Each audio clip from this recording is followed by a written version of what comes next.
370 से ज्यादा जम्मू कश्मीर के मसले मसाइल हमारे लिए बहुत जरूरी है। फारूक साहब ने इस बात का जिक्र किया, क्या कहना चाहेंगे इस पे? बहुत सही जिक्र किया जनाब। 370 का मामला कहीं नहीं हिल सकता है। That is the number 1 matter. Muzaffar Shah साहब हमेशा तौर पे भारतीय जनता पार्टी के खिलाफ बात करते हैं। नहीं, भारतीय जनता पार्टी जो हमारे, वो भी हमारे अजीज हैं। मुज़फ़्फ़र शाह साहब उनकी पॉलिसियों के खिलाफ है। बिल्कुल बिल्कुल, हमेशा तौर पे जो अल्ताफ बुखारी साहब की पॉलिसीज है उन पे आपने तनकीद का निशाना हमेशा तौर पे किया। सवाल यहाँ पे ये बनता है कि मुज़फ़्फ़र शाह साहब ने असेंबली इलेक्शन में इशफाक जब्बार को हिमायत की थी, लेकिन पार्लियामेंट इलेक्शन में इशफाक जब्बार साहब ने हिमायत की थी अपनी पार्टी को। क्या ये तरीके से इनडायरेक्टली मुज़फ़्फ़र शाह साहब अपनी पार्टी को हिमायत नहीं करते हैं? नहीं जी, बिल्कुल नहीं। अगर स्टेटहुड पर कोई इधर उधर किया, 370-35 पर कोई उधर उधर किया, तो मुझ जैसा आदमी फिर लाल चौक में खड़ा हो जाएगा, सड़कों पे हम मजबूर हो जाएंगे आने के लिए। और मैं उनको पार्लियामेंट इलेक्शन में इशफाक जब्बार साहब ने हिमायत की थी अपनी पार्टी को। गलत फैसला था उसका। फिर क्या सोच और समझ के गलत फैसला था उसका। मैं उनसे इतना ही कहूंगा कि भाई जितने भी आप सारे लोग हैं, आज एक बार फिर से बात होगी जम्मू कश्मीर की सियासत पे, और बातचीत करने के लिए हमारे साथ खास मेहमान मौजूद हैं अवामी नेशनल कॉन्फ्रेंस के नायब सदर मुज़फ़्फ़र अहमद शाह साहब। मुज़फ़्फ़र साहब, आपका बहुत बहुत शुक्रिया अपना वक्त देने के लिए। बहुत शुक्रिया। सबसे पहले आपसे जानने की कोशिश करेंगे, हमेशा तौर पे आपका 370 स्टैंड रहता है, 35 स्टैंड रहता है, और आप चाहते थे कि जम्मू कश्मीर के अंदर इलेक्शन होने चाहिए, डेमोक्रेसी बहाल होनी चाहिए।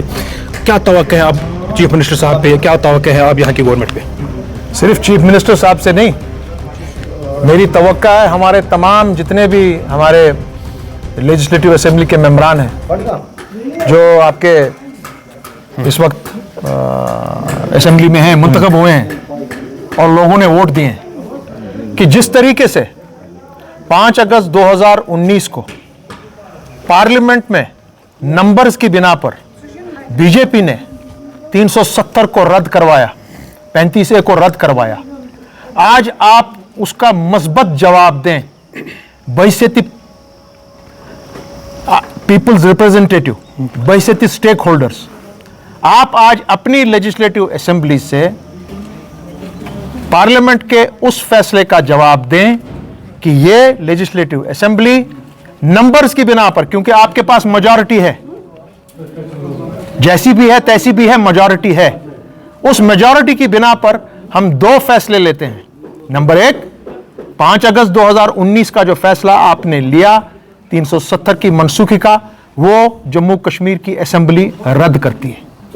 दूसरा, जो आपने रीऑर्गेनाइजेशन एक्ट के तहत, जम्मू कश्मीर रीऑर्गेनाइजेशन एक्ट 2019, उसके तहत जो आपने जम्मू कश्मीर स्टेट के, जम्मू कश्मीर की स्टेट कोई मामूली स्टेट नहीं है, जम्मू कश्मीर की स्टेट मुल्क कश्मीर होता था, आपने उसको 2 यूनियन टेरिटरीज में बांट लिया। लद्दाख को हमसे छीन लिया। लद्दाख का हमारे साथ 1500 साल पुराना रिश्ता है।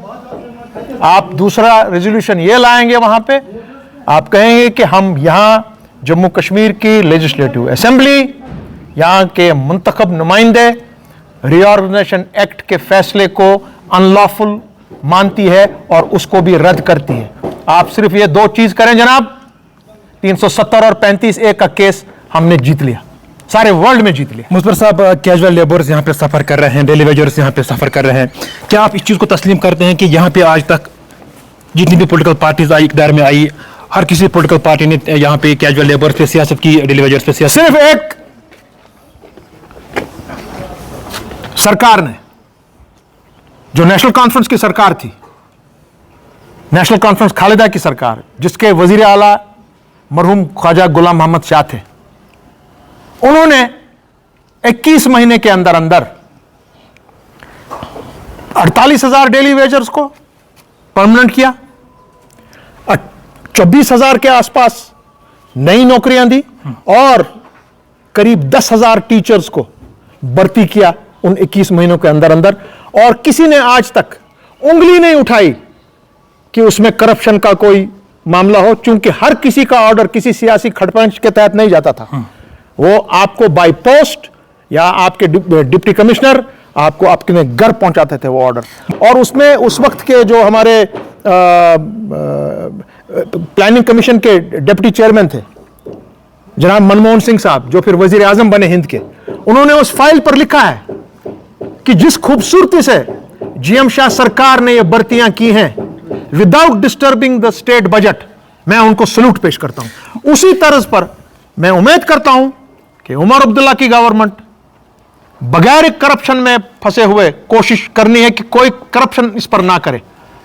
ये जो आपने वायदा किया है 60,000 या 1 लाख, आप वो 1-2 सालों में वो ये काम करेंगे। मुज़फ़्फ़र शाह साहब हमेशा तौर पे भारतीय जनता पार्टी के खिलाफ बात करते हैं। नहीं, भारतीय जनता पार्टी जो हमारे, वो भी हमारे अजीज हैं। मुज़फ़्फ़र शाह साहब उनकी पॉलिसियों के खिलाफ है। बिल्कुल बिल्कुल, हमेशा तौर पे जो अल्ताफ बुखारी साहब की पॉलिसीज है उन पे आपने तंज का निशाना हमेशा तौर पे किया। सवाल यहाँ पे ये बनता है कि मुज़फ़्फ़र शाह साहब ने असेंबली इलेक्शन में इशफाक जब्बार को हिमायत की थी, लेकिन पार्लियामेंट इलेक्शन में इशफाक जब्बार साहब ने हिमायत की थी अपनी पार्टी को। क्या ये तरीके से इनडायरेक्टली मुज़फ़्फ़र शाह साहब अपनी पार्टी को हिमायत नहीं करते हैं? नहीं जी, बिल्कुल नहीं।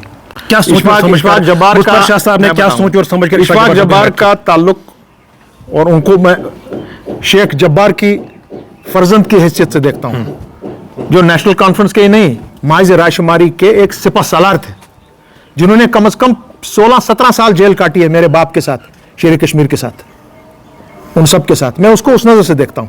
और मैं उनको पार्लियामेंट इलेक्शन में इशफाक जब्बार साहब ने हिमायत की थी अपनी गलत पार्टी फैसला को। था उसका। फिर क्या सोच और समझ कर गलत फैसला था उसका। मैं उनसे इतना ही कहूंगा कि भाई, जितने भी आप सारे लोग हैं जिनकी बेस महज राशुमारी से है, जिनकी बेस हकीकी नेशनल कॉन्फ्रेंस से है, वो सब एक जगह पे जमा हो जाओ। हमारे पास बहुत बड़ा इस वक्त चैलेंज है सामने में, हमारी बका का, हमारी इज्जत का, हमारी वहदत का, और वो मामूली चीज नहीं है। हमने जो अभी इलेक्शन कराया है, इस इलेक्शन ने तो एक चीज ये भी कर दिया ना कि जम्मू से बीजेपी ने 29 सीट्स लिए। ये बड़ा सीरियस एक मैटर है। और अगर जिस तरीके से पीएजीडी को इलेक्शन लड़ना था, अगर उस तरीके से हम लोग इलेक्शन में सामने आते, अगर उस तरीके का अलायंस बनता, कांग्रेस कम से कम 15 सीट से 20 सीट जम्मू में लेता। कांग्रेस ने भी बहुत गलती की, हमारी यहां की लीडरशिप ने बहुत गलती की। उन्होंने मखसूस आपका ये था अलायंस, मखसूस अलायंस रखा, उससे आपका वहां पे पोलराइजेशन पूरा होगा। मुज़फ़्फ़र साहब, एक आखिरी सवाल आपसे रहेगा, क्योंकि आपके पास भी वक्त की किल्लत है। 370 से ज्यादा जम्मू कश्मीर के मसले मसाइल हमारे लिए बहुत जरूरी है। फारूक साहब ने इस बात का जिक्र किया, क्या कहना चाहेंगे इस पे? बहुत सही जिक्र किया जनाब। 370 का मामला कहीं नहीं हिल सकता है। That is the number 1 matter. उसके बाद में आपका बिजली है, पानी है, राशन है, जॉब्स हैं, यहां पे आफ्सपा हटाना है, 27,000 जो हमारे जेलों में पड़े हुए हैं नौजवान छोटे बड़े, उनको रिलीज कराने की कोशिश करनी है।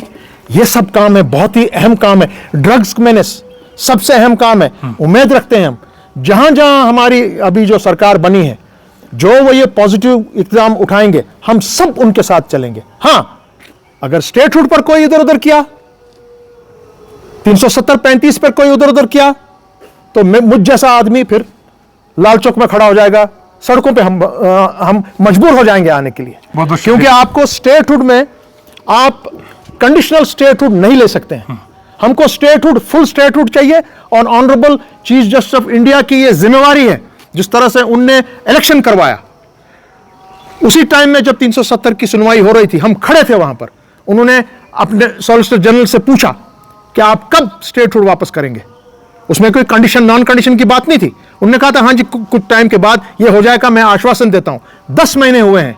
मैं honourable chief justice of India से, आपकी चैनल की वसादत से कहता हूं कि जनाबे वाला, हमको स्टेटहुड बहाल करवाइए, फुल स्टेटहुड बहाल करवाइए। प्राइम मिनिस्टर से लेने की कोई जरूरत ही नहीं है, यह चीफ जस्टिस ऑफ इंडिया को करना है। बहुत बहुत शुक्रिया अपना वक्त देने के लिए। नाज़रीन मोहतरम, हमारे साथ अवामी नेशनल कॉन्फ्रेंस के नायब सदर मुज़फ़्फ़र अहमद शाह साहब बात कर रहे थे। जिस तरीके से हमने इनके साथ बात की, खुसूसन तौर पर जम्मू कश्मीर की सियासत पे हमारे साथ बात की, खासतौर पर 370 पे इनका क्या कुछ स्टैंड है, स्टेटहुड के बारे में इनका क्या कुछ कहना था, वो भी आपके साथ शेयर किया हमने। बहरहाल लगातार हमारे साथ और भी रूबरू होने की कोशिश करेंगे। अल्लाह निगहबान।